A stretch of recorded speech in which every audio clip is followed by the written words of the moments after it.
Nous sommes à Barcelone, il fait beau, c'est le début du printemps. Nous sommes heureux d'être à l'université pour un événement important, la deuxième conférence internationale sur la décroissance économique et pour la durabilité écologique et la justice sociale. Pour aujourd'hui, en tout cas, nous avons prévu d'assister à une conférence, projection d'un film. Il y a d'autres ateliers qui sont prévus ce week-end autour du thème de la décroissance selon différentes approches, et je pense qu'on va apprendre plein de choses et essayer de réfléchir à cette question extrêmement importante pour l'avenir. Donc,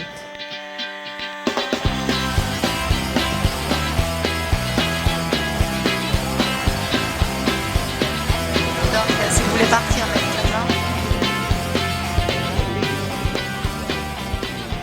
On est dans un lieu très important, dans une université.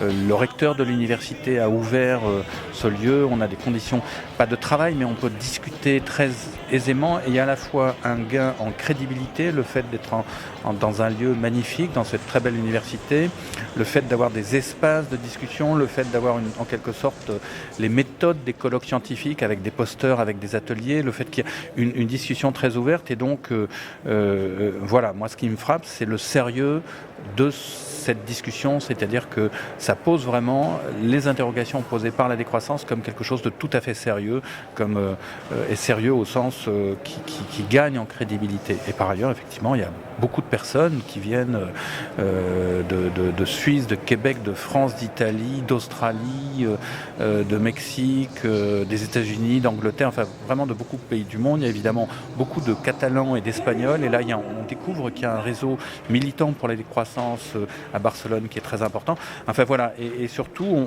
il y a des gens qui sont venus ici de loin, venus spécialement. Donc ça correspond vraiment à un vrai besoin, le besoin de se rencontrer, de discuter, d'aller plus au fond des choses, derrière les slogans en quelque sorte.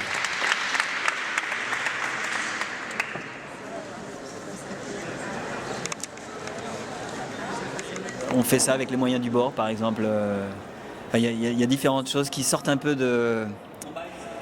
des choses courantes d'une conférence scientifique. Et pourtant, c'est une conférence scientifique, c'est une conférence académique, mais c'est beaucoup plus participatif. On fait beaucoup d'ateliers participatifs, on fait beaucoup plus de rencontres informelles.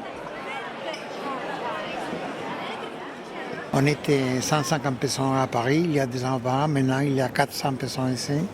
La prochaine conférence sera en Allemagne, il y aura 1000 personnes peut-être, alors c'est une croissance vraiment. Il y a un secteur de l'économie qui doit croître, l'énergie solaire par exemple. Mais il y a un conflit entre le système capitaliste et l'économie de la décroissance.